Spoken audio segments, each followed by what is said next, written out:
Jesus explains the prayer of the heart. Your sigh and intention is all that counts. May the sweet blessings and the presence of our Jesus be with you, Heartdwellers. Well, today when I came into prayer, I asked, please share with us what is on your heart and mind, Lord. Jesus began, what is coming is very much on my mind, continually. Even my angels are now working overtime, so to speak, to bring in the lost, making connections so my spirit can move upon hearts. I try not to look at those who have continually turned me away. I try, but it is of no avail. I love them, Clare. My heart aches for the choices they have made.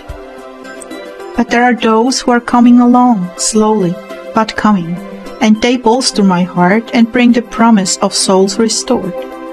Never underestimate your prayers, my love.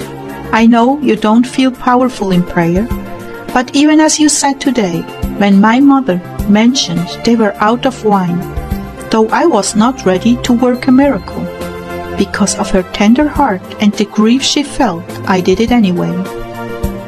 You see, that is a beautiful pattern of prayer and intercession. She was always one to feel the pain of others and come to me with their burdens. Not only was she truly the first Christian, but the first Christian intercessor who came to me.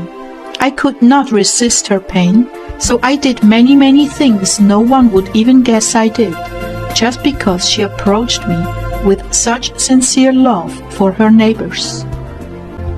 And this is what I've been trying to teach you about prayer. You do not have to be loud, on fire, full of eloquent words, tears and gestures.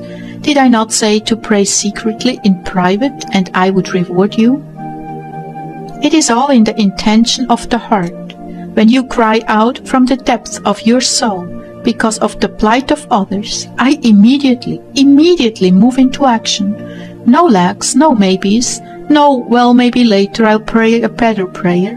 No formalities, just the cry of your heart. I hear it loud and clear, and even the angels stand to attention when they hear it. Their eyes are fully on me, waiting for my command to swing into action. The cry of the heart sets off a chain reaction in heaven. All souls recognize me, crying out from that soul. Yes, that is another dynamic. I cry out through you. Lord, do you mean that you stir my heart to pray to you? Well, not exactly.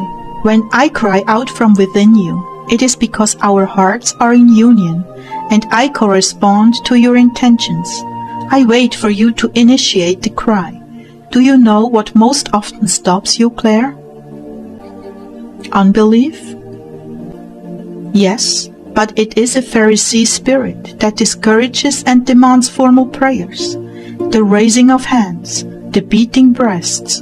Nothing about these gestures moves my heart to act, unless it is accompanied by genuine love of brother. Some are of the opinion that these gesticulations make the prayer. Oh no, far from it. Remember little Audrey? Yes, the girl who was totally incapacitated, but when people came to visit her and her mother read her prayer requests, some marvelous miracles happened. I even remember that a group of ladies undergoing chemotherapy came and left with the burning pain from the treatment totally gone. And soon after, little Audrey manifested chemo burns all over her body. Here is the heart of a pure child. I came to her that day she drowned in the pool, and she chose to be my instrument of healing.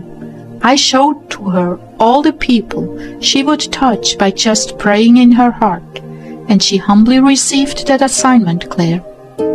And now she's in heaven with me. Wow, I didn't know she had passed on. So I looked it up, and I guess her ministry lasted for 20 years.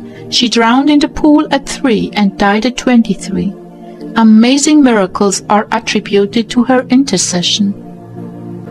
All I can tell you is that she is a very holy soul that said yes. Every time I brought her a case, she always said yes, my Lord. It cost her dearly, but she never said no.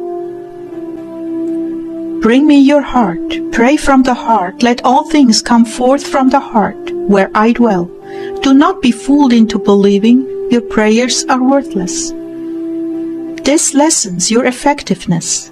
You need to accompany these cries of the heart with faith, that I will indeed respond.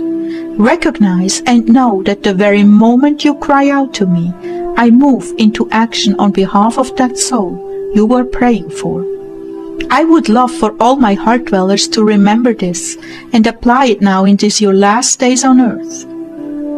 This will bring an increase in the harvest. Many of you will be shocked at the fruit that came from these spontaneous moments when your hearts were moved to pity. I'm telling you now, so you may exercise your faith more and more each time you hear of or see a desperate need. My brides, I am standing by. I'm waiting for you to recognize these needs and cry out to me, expecting that I will act in that very moment. Oh, how pleasing the prayer of faith is to me. Oh, how I value the souls that will accompany their cries with faith, knowing in their hearts that I'm a loving, merciful, and faithful God, who cares deeply and needs only the very littlest provocation to move on behalf of the lost and suffering. Yes, I hear the cries of your hearts. Yes, I answer those prayers as if you had spent the night interceding. Why, you ask me? Because time is so very short, and I make a big deal out of the littlest intention of the heart. Come to me, my loved ones. Come to me with the pain in your hearts for others, and I will turn them into miracles. Blessed are those who take these words to heart and put them into practice.